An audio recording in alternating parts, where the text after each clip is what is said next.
15% of Nigerian girls aged 15 to 19 are mothers or pregnant, says FG. EFCC declares Atiku's son-in-law, Bashir Haske, wanted for money laundering. Makinde, I won't go into the gutter with Wike over PDP convention. NELFUND clarifies new guidelines on upkeep loan disbursement application process. Appeal Court dismisses Kogi's bid to block ex-deputy governor's 1 billion naira entitlements. Nigeria under my watch is on the rise again, says Tinubu. Every Nigerian should learn combat skill for self-defense, says CDS General Musa. Summary of the news. 15% of Nigerian girls aged 15 to 19 are mothers or pregnant, says FG. The Minister of Women Affairs revealed this while unveiling Nigeria's first national policy on menstrual health and hygiene. She also disclosed that over 7.3 million adolescent girls and women suffer from undernutrition, with 55% battling anemia, linked partly to poor menstrual hygiene and lack of access to affordable sanitary products. The new policy is being hailed as a milestone, with waivers on sanitary pads approved by President Tinubu. The message is clear: menstruation should never be a source of shame, stigma, or economic hardship.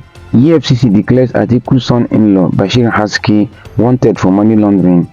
The EFCC has declared Bashir Haske, businessman and son-in-law of former Vice President Atiku, wanted. According to EFCC spokesperson Dele Oyewale, Haske is wanted over criminal conspiracy and money laundering. The 38-year-old was last traced to addresses in Ikoyi and Victoria Island, Lagos. The anti-graft agency is calling on Nigerians to help locate him and provide information through its nationwide offices, hotlines, and email. Makinde, I won't go into the gutter with Wike over PDP convention. Oyo State Governor Makinde says he is not ready to go into the gutter with Nyesom Wike, FCT Minister, over the PDP's upcoming national convention in Ibadan. Wike claims he wasn't invited to the NEC meeting that approved Ibadan as venue, but reports shows he actually was. Makinde insists the fight isn't personal, but about giving Nigerians a stronger PDP. Still, tensions are rising as more party leaders reject the Lagos zoning meeting. NELFUND clarifies new guidelines on upkeep loan disbursement application process. The Nigerian Education Loan Fund (NELFUND) has announced that student upkeep loans will now be tied strictly to each institution's academic calendar. This means once an academic year ends, upkeep payments for that session automatically stop. NELFUND says the move will prevent duplicate payments and ensure fairness since schools run on different calendars. Institutions are also required to upload their academic schedules on time so students don't miss their benefits.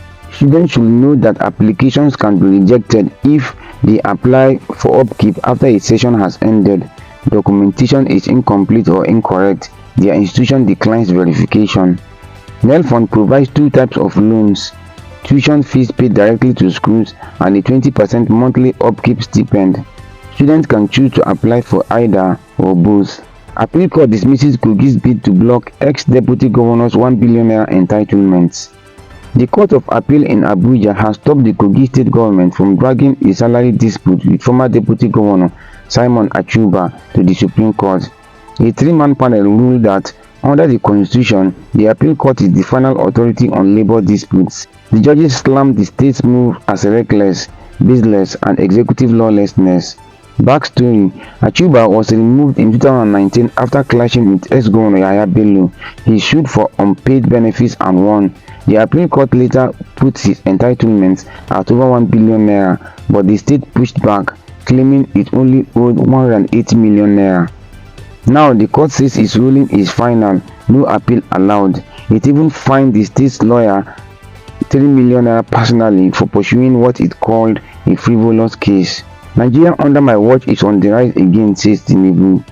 President Bola Ahmed Tinubu says Nigeria is on the rise again. Speaking in Japan at TICAD 9, Tinubu urged Nigerians in diaspora to bring their skills and resources home, stressing that national development requires everyone's hands. He highlighted progress in passport issuance, healthcare upgrades, and economic reforms, making Nigeria more competitive and attractive to investors. Tinubu reminded citizens abroad, if you stay away, we will build Nigeria. Every Nigerian should learn combat skills for self-defense, says CDS Christopher Musa. Nigerian Chief of Defense Staff General Christopher Musa says every Nigerian should learn combat skills for survival. Speaking on Channels TV, he compared self-defense training to learning how to drive or swim, calling it an essential life skill. He even suggested that the NYSC should train graduates in unarmed combat to prepare them against criminals. General Musa stressed that security is everyone's responsibility, urging Nigerians to stay alert and watchful of their surroundings. Follow for more. August 22nd, 2025.